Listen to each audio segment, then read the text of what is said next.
ओम नमो भगवते वासुदेवाय। माता देवहूतीला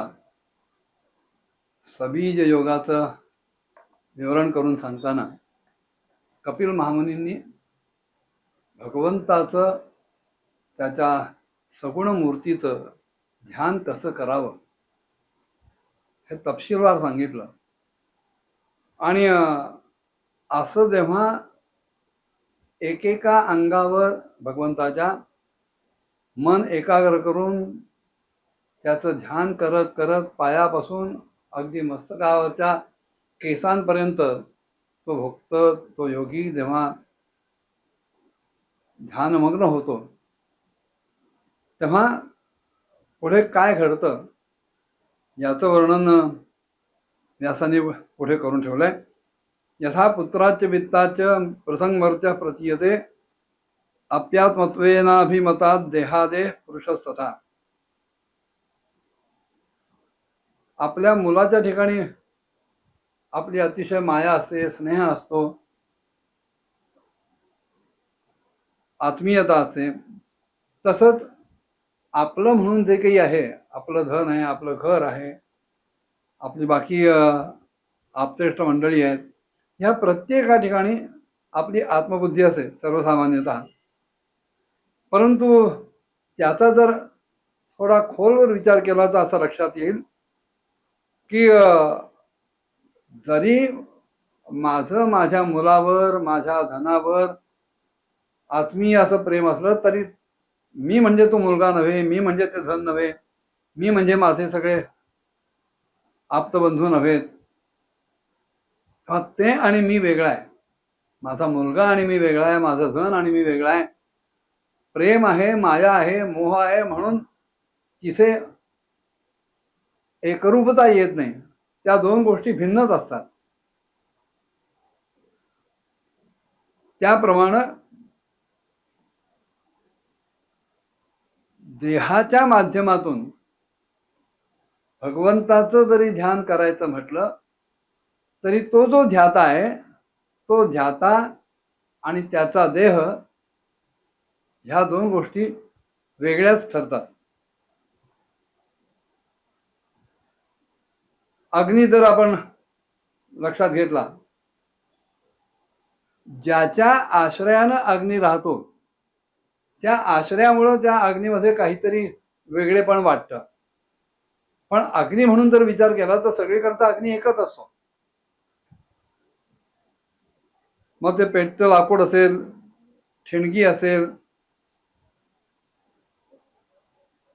त्या अग्नीतून येणारा धूर असेल, जे जे म्हणून अग्नीशी संबद्ध आहे ते अग्नीपासून वास्तवामध्ये अत्यंत भिन्न आहे।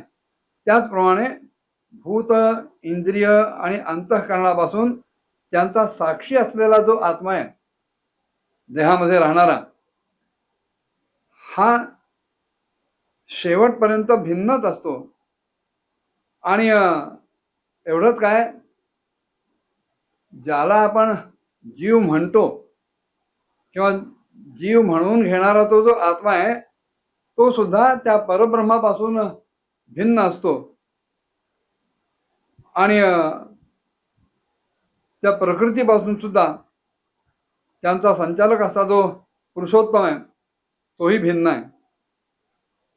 देहदृष्टीने ज्याप्रमाणे जरायुज, अंडज, स्वेदज, उद्भिज अशा चार प्रकारचे देह पंचभूतातून जीवाला मिळतात, त्याचप्रमाणे संपूर्ण जीवांमध्ये आत्म्याला आणि आत्म्यामध्ये संपूर्ण जीवांना अनन्य भावानं अनुगत असल्याचं बघायला पाहिजे।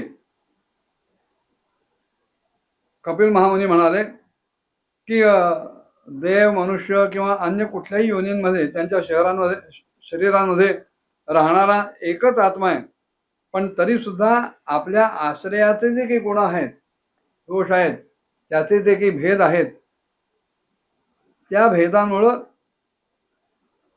तो आत्मा भिन्न भिन्न प्रकारे भासतो। म्हणून भगवंतांचा जो भक्त आहे त्याच्या जीवाला, त्या जीवाच्या स्वरूपाला झाकून टाकणारं असं जे कार्यकारण रूप प्राप्त होतं, त्याच्यामुळं भगवंताची ही जी अचिंत्य शक्तिमयी माया आहे, ती माया आपोआप तिच्यावर विजय मिळवून भगवंताच्या कृपेनं तो भक्त, तो योगी वास्तविक अशा आपल्या स्वरूपामध्येच म्हणजे ब्रह्मरूपामध्येच स्थित होतो, स्थिर होतो. अशा प्रकारे कपिल महामुनींनी साधनांचं अनुष्ठान कसं करावं हे सांगितलं. हे सगळं ऐकल्यानंतर माता देवहूतीने त्यांना सांगायला सुरुवात केली. लक्षणं महदादीनां प्रकृते पुरुष सज स्वरूपम लक्षते विषाम येन तत्पारमार्थिकम. की भगवंता आपल्या मुलाला स्वतः ती भगवंता म्हणून, प्रभू म्हणून संबोधित करते. प्रकृती, पुरुष आणि महत्त्वादी यांची जी काही लक्षणं सांख्यशास्त्रामध्ये सांगितली गेलेली आहेत, त्याचप्रमाणे ज्यांच्याद्वारे त्यांचं वास्तविक स्वरूप हे वेगवेगळ्या प्रकारे समजून घेतलं जातं आणि भक्तियोगाला ज्याचं प्रयोजन म्हटलं गेलेलं आहे, ते सगळं तुम्ही मला सांगितलं. योग कशासाठी करायचा, ध्यान कशासाठी करायचं, भगवंताची भक्ती करण्यासाठी, हे बरोबर आहे. पण आता मला तुम्ही भक्तियोगाचा जो मार्ग आहे तो विस्तारपूर्वक सांगा. यथा सांख्येषु कथितं यन्मूलं प्रत्यक्षते भक्तियोगस्य मे मार्गम ब्रूहि विस्तरशः प्रभो. की हा जो भक्तियोग आहे तो आपण मला अत्यंत विस्तारानं अगदी पिंजलेल्या कापसासारखा हलका करून सांगा. विरागो यन पुरुषो भगवान सर्वतो भवेत आचक्ष जीवलोकस्य विविधा मम संस्कृती ही. त्याचप्रमाणे आणखीन हेही सांगा की जीवांची जी जन्म मरण रूपातली अनेक प्रकारची जी गती आहे, ती गती कशी असते ते मला सांगा. की ते ऐकल्यानंतर जीवाला सगळ्या प्रकारच्या वस्तू पदार्थांपासून आपोआप वैराग्य निर्माण होतं. किंवा ज्याच्या भीतीमुळं लोक शुभकर्माकडे प्रवृत्त होतात आणि जो भक्तियोग ब्रह्मादी सगळ्यांवर शासन करणार आहे, राज्य करणार आहे, असा जो सर्वसमर्थ काळ आहे, त्यातही स्वरूप आपण मला सांगावं. लोकस्य मिथ्याभिमते रचक्षुषः चिरं प्रसुप्तस्य तमस्यानाश्रये श्रान्तस्य कर्मस्य अनुविद्धया धिया त्वमाविरासी किल योग भास्करः. देवहूती माता कपिल महामुनींना सांगते की ज्ञानदृष्टी नाहीशी झाल्यामुळं, लुप्त झाल्यामुळं देहादी मुळात मिथ्या असलेल्या ह्या गोष्टींमध्ये सुद्धा ज्यांना आत्माभिमान प्राप्त झालेला आहे आणि बुद्धी सदैव कर्मासक्त असल्यामुळं जे त्या कर्मांच्याच मागे लागून अत्यंत श्रांत झालेले आहेत आणि दीर्घ काळापासून अपार अशा अंधकारमय संसारामध्ये जे गाढ झोपलेले आहेत त्यांना जाग करण्यासाठी खरं तर आपण हा जणू काही प्रतिसूर्यच आहात. तेव्हा हा प्रकाश आपण माझ्या चित्तात टाकावा. मैत्री म्हणाले की आईचं असं बोलणं ऐकलं आणि कपिल महामुनींनी आपल्या मातेची प्रशंसा केली, स्तुती केली. कारण आईला स्वतःसाठी केवळ काही नको होतं, तुमच्या आमच्या सारख्या सामान्य जीवांच्या कल्याणासाठीच तिचा हा प्रश्न होता. आणि ह्या सामान्य जीवांबद्दल